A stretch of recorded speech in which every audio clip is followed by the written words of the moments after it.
Before we dive in, I must caution you that this narrative includes adult themes. It addresses the struggles of new motherhood, dynamics within family relationships, and issues of infidelity. If these subjects are unsettling for you, it may be best to discontinue viewing at this point. Hi everyone, I'm Jessica, the storyteller on the Adult Women's Tales channel. Here, I'll share stories about love, conflicts, betrayal, and infidelity within families. These stories offer a deep look into relationships and the challenges families face. Stay tuned and explore with me. If you love emotional stories and want to uncover the hidden secrets in families, don't forget to like, subscribe, and turn on notifications so you won't miss any of our videos. My name is Braylee Shepherd. At 42 years old, I suppose my life is non-traditional. If someone had said to me a decade ago that this is where I would find myself, I likely would have burst out laughing. Here I find myself in my kitchen, gazing at a half-full cup of coffee, attempting to comprehend all that has transpired. For the past 8 years, it's been solely my son, Maximus, and me. Since the divorce, it has seemed like we are facing everything together. Just the two of us against the world. At just 10 years old, his father left him behind. He held back his tears, at least not in my presence. Yet I could perceive it in his gaze, the manner in which he would position himself by the window and anticipate as if today might be the day his father returned.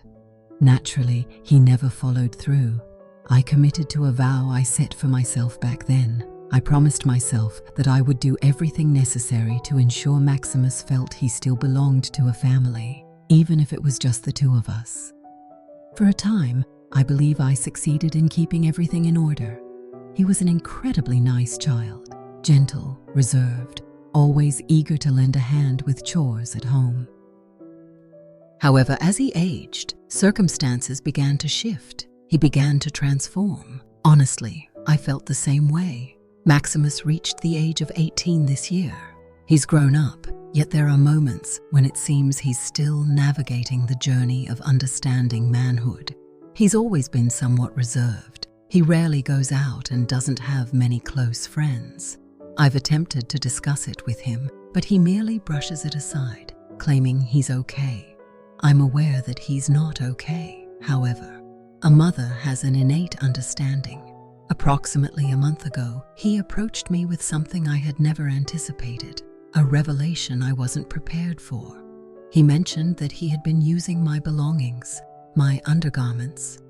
Initially, I was confused by his words, but once I grasped their meaning, it felt as though the very foundation beneath me had been torn away. I felt an overwhelming urge to shout, to cry out, to question what on earth was going through his mind. However, I did not. He appeared utterly mortified, his face flushed with embarrassment as he sat there, head bowed low. Can't look me in the eye. In that instant, a realization struck me. This was more than simply about his actions. This was centered on his emotions, on the words he couldn't express. He wasn't a deviant or a beast. He was my child. He was facing challenges, wrestling with emotions that eluded comprehension, grappling with impulses that felt beyond his grasp. I just couldn't bear the thought of making him feel any worse than he already did. I've decided to take a step forward. I struck a bargain with him. I informed him that he could proceed as he wished, but there would be guidelines to follow. He was able to take care of himself, but it had to be done in my presence. This approach would allow me to ensure his safety and prevent him from crossing any additional boundaries. I assured him that I would bring anyone I chose into the house without facing any questions or judgments from him. It may not have been the ideal answer, but it was the only option that came to mind at that time. Since that time, everything has felt changed. Maximus appears to be more at ease now, showing less tension. He may not say much, but at least he no longer shies away from me like before. What about me? I've come to understand that this setup isn't solely for his benefit. It's for me as well. It provides me with the liberation I've long desired. the ability to live my life without the need to walk on eggshells around him. Occasionally, during the late hours, I find myself reflecting on whether I chose wisely.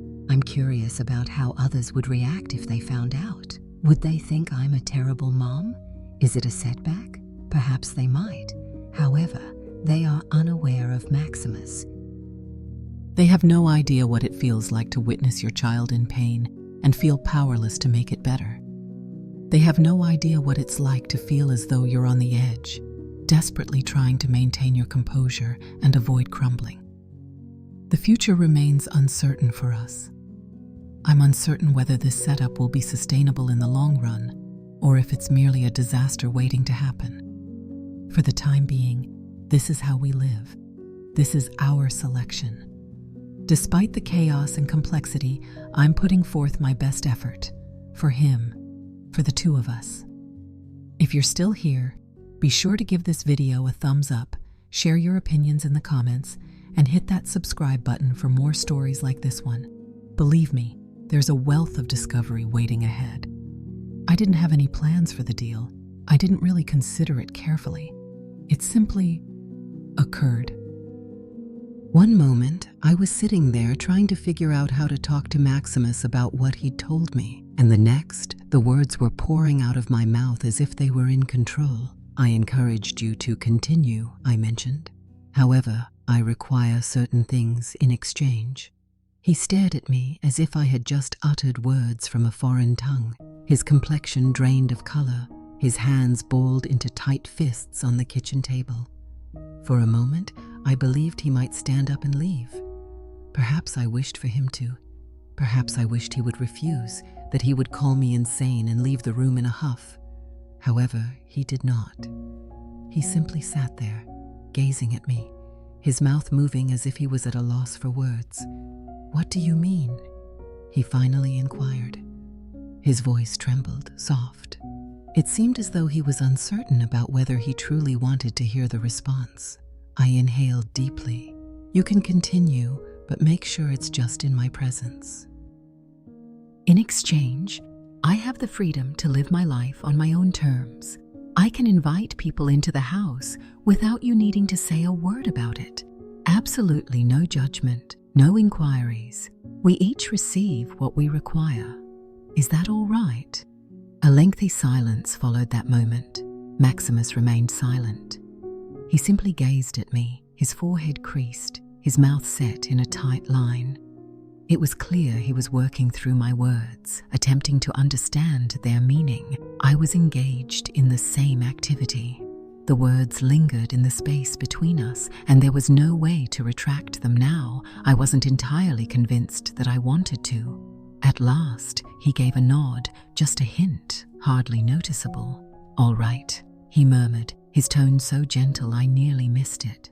"If that's what you desire," and that was all there was to it. That was the agreement. The initial occurrence left me feeling like I might be sick. I perched on the edge of my bed, my heart racing in my chest, my palms slick with sweat. I convinced myself this was what he required. It was a superior choice compared to what else was available. I was doing this for him. Yet, beneath the surface, I understood it wasn't as straightforward as it seemed. It truly never is. Maximus entered the room, his gaze fixed on the ground. He remained silent. I didn't either. We didn't truly see one another. I simply remained in my seat, acting as if it wasn't unfolding, as if this was just another ordinary day. And when it concluded, he departed in silence. For quite a while, I remained still after that. I found myself sitting there, gazing at the wall, attempting to assure myself that all was well. This was acceptable. It's curious how quickly we adapt to certain things. Initially, each moment hit like a blow to the stomach. However, as time went on, it became more manageable. Or perhaps I simply improved at feigning that it didn't affect me. I reassured myself that it wasn't causing any harm to anyone. It was simply unique. I convinced myself that I was being sensible. I was turning a negative into a positive. For some time, I was convinced of it. Maximus, however, presented a contrasting narrative. He attempted to portray a sense of normalcy, yet I could perceive it in his eyes, the shame, the guilt. He never voiced it, but I could tell he despised himself for relying on this, for requiring my presence. Each time I caught that expression on his face, it shattered my heart just a bit more. What was I meant to do? He was my child, my sole offspring. I just couldn't abandon him. I couldn't just stand by and watch him drown in his own feelings. I did what I typically do. I maintained my composure and moved ahead. For that individual, for my benefit, for our benefit. I'm uncertain if my actions are correct. On most days, I find myself questioning what the right choice truly is. This is our current situation. This is the life we've created. For the time being, this is sufficient. It must be. Initially, it felt quite similar. Maximus adhered to the regimen, if you could even refer to it as such. Occasionally in the morning, and at times again in the evening, it was unexpected, yet it was within control. I reassured myself that this was merely a temporary situation, that he would eventually lose interest, that it would diminish once the excitement faded. However, I made a mistake. Rather than decelerating, it simply accelerated, gradually in the beginning. The morning faded into the afternoon, which then transitioned into the night, then 2 consecutive mornings. I began to see how swiftly the hours and the day started to center on this setup. There were less frequent stretches of normalcy, fewer instances when the atmosphere in the house didn't feel burdened by what we had settled on. I attempted to dismiss it, to shove it away in my thoughts, yet it remained, hovering like a shadow. I reminded myself to keep it simple, that I was just letting my imagination run wild. Yet beneath it all, I was aware of the truth. This had evolved beyond a mere coping mechanism for him. It was becoming a necessity for him, something he was starting to depend on. The most terrifying aspect was that I had no idea how to put an end to it. In the days that came after, Maximus's behavior changed even further. He ceased concealing it, ceased anticipating the perfect moments. It felt as if he had completely disregarded any sense of boundaries, as though the agreement we had was merely an invitation for him to act on his whims at any time. Perhaps it truly was. Hadn't I granted him the freedom to do this? When I first playfully poked fun at him, it happened by chance. While I was in the kitchen preparing dinner, he entered the room. His gaze was palpable, tracking my every movement as I navigated the space. I'm not sure what prompted me to do that. Perhaps I aimed to ease the tension, or maybe I was probing him, gauging his limits. Without a second thought, I shrugged off my jacket, allowing it to drop onto the counter. His breath caught, and I turned to meet his gaze, a subtle smile playing at the edge of my lips. "Is there an issue?" I inquired, feigning ignorance to the way his cheeks turned red. He remained silent. He simply turned and exited the room, yet I could sense the heaviness of his stare remaining long after he had departed. Following that, it turned into a competition.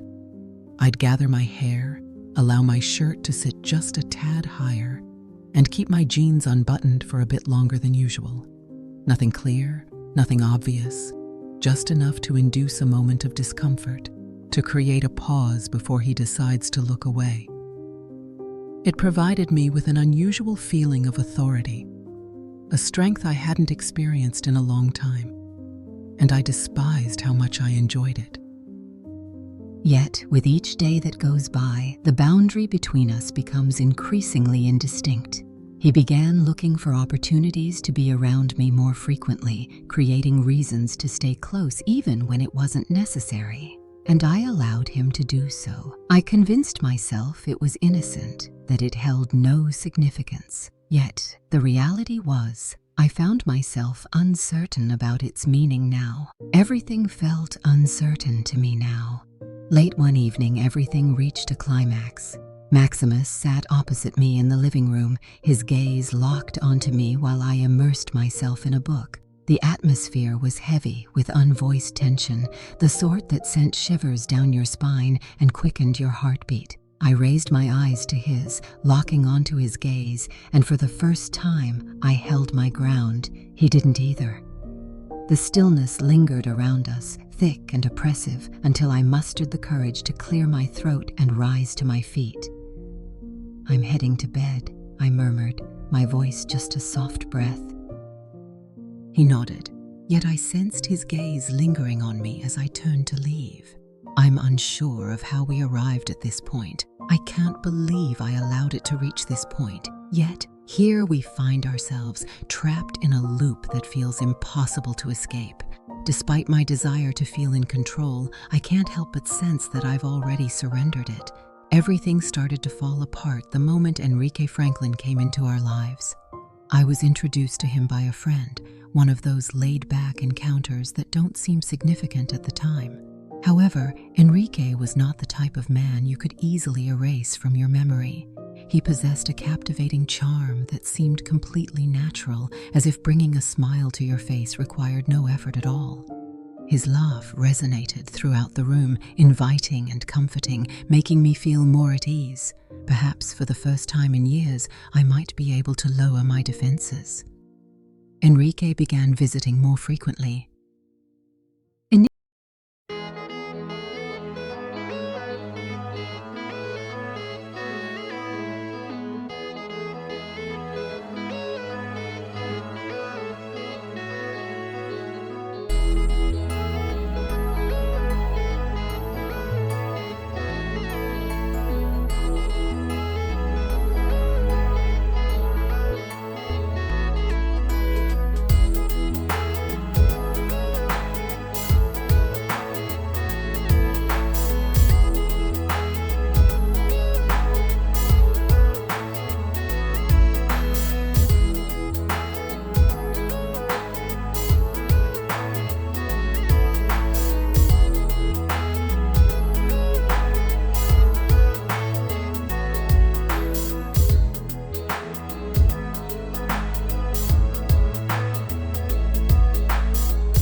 The quiet that ensued was overwhelming. Enrique fidgeted on the couch, mumbling something about needing space before quietly exiting through the door. I hardly paid attention. My son stood there, trembling with emotions I had overlooked for far too long. That evening, once Maximus had angrily retreated to his room, I found myself sitting in solitude in the living room, gazing at the vacant coffee cup that Enrique had abandoned. His words echoed in my mind again and again, each one slicing a bit deeper than the previous. He was correct. I wasn't truly considering him, not at all. I had been so absorbed in making this situation work, in persuading myself that everything was okay, that I failed to consider the impact it was having on him. For the first time in ages, I truly sensed the gravity of my decisions. The agreement I had with Maximus, the limits we had pushed, the distinctions we had faded, it transcended just the two of us now. It revolved around our transformation and the consequences we were creating behind us. I was wide awake all night. I sat there, gazing at the door, contemplating whether there was still a chance to make things right, or if it had already passed the point of no return. The morning following our disagreement, the silence in the house was unsettling. Maximus remained in his room, the door shut tight, the atmosphere thick with unexpressed tension. I found myself at the kitchen table, gazing into my coffee, the steam rising in delicate wisps, obscuring my mind. I could no longer overlook it. Action was necessary. This situation, whatever it had become, simply couldn't continue as it was. Not suitable for him. This isn't suitable for me. Later that afternoon, I rapped on his door. Initially, there was silence, but I remained patient, resting my forehead against the wooden frame. "Please, Maximus, I need to speak with you," I murmured gently. At last, the door slowly opened, revealing him, his expression cautious and his eyes weary. "I apologize," I said, my voice quivering, "for all things, for failing to recognize the extent of your pain, for allowing matters to escalate to this point. I admit I was mistaken." His expression remained stern at first, yet he moved aside to allow me entry. I perched on the edge of his bed as he leaned back against the wall, his arms folded tightly across his chest. I acknowledged that we require assistance, us together. I can no longer act as if I have everything figured out, and I can't allow us to continue on this course. "I've made my share of errors, but I'm determined to make things right. If you allow me to." Maximus was initially quite reserved. He simply nodded, his eyes glued to the ground.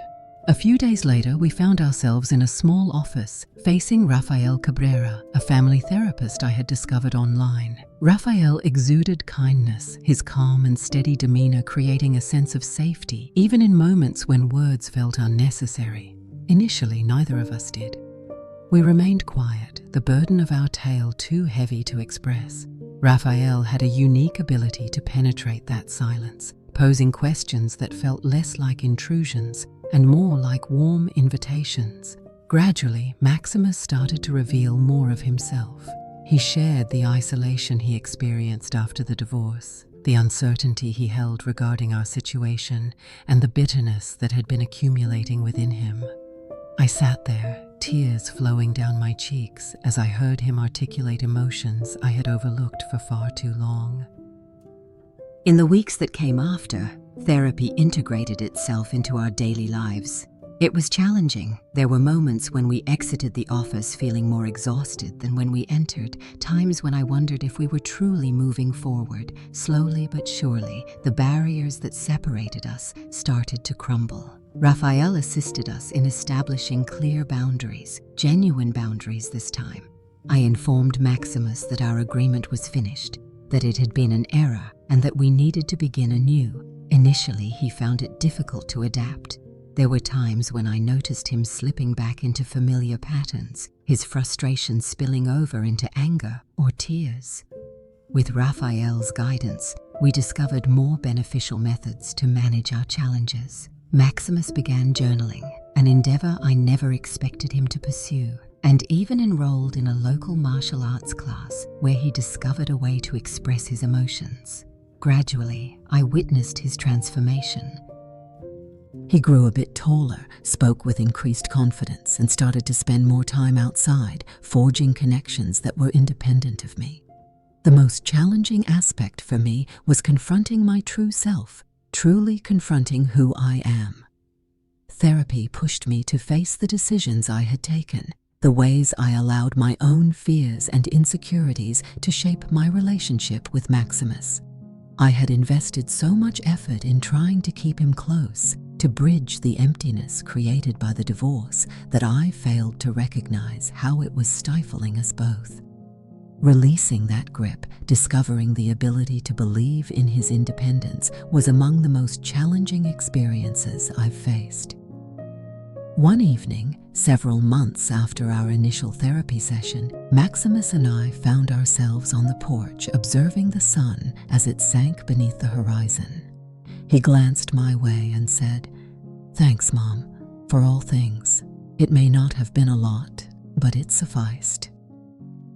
I extended my hand and gently squeezed his, a simple act that conveyed so much without uttering a single word. We're in the process of sorting everything out. Recovery is not a linear journey. It's intricate, chaotic, and often accompanied by obstacles. For the first time in ages, a sense of hope fills me. Maximus is navigating his journey, and I am too.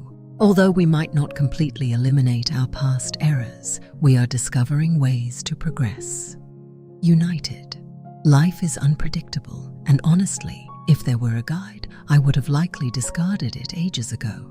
Maximus and I have faced challenges beyond what I ever thought we could endure, yet here we are, still standing strong, continuing the effort, continuing to learn. The atmosphere in the house has changed, perhaps a bit more cheerful. A sense of tranquility arises from the realization that we are on the path to something greater. Maximus has established his place, dedicating more time to socializing with friends and pursuing his personal interests. When our paths finally intersect, it feels like a genuine encounter between two individuals rather than a complicated situation we never quite grasped. We definitely have our moments, without a doubt. Healing may not be flawless, but it signifies advancement. It has been a journey of confronting my own self. I've come to understand the importance of forgiving myself, releasing the guilt that has burdened me for such a long time. I've come to realize that I can't always solve problems, and at times, the most supportive action for someone dear to me is to take a step back and allow them to find their own way. It's been a challenging journey, but I take pride in the strides we've taken, not only as a mother and son, but as two individuals rediscovering respect and trust in one another.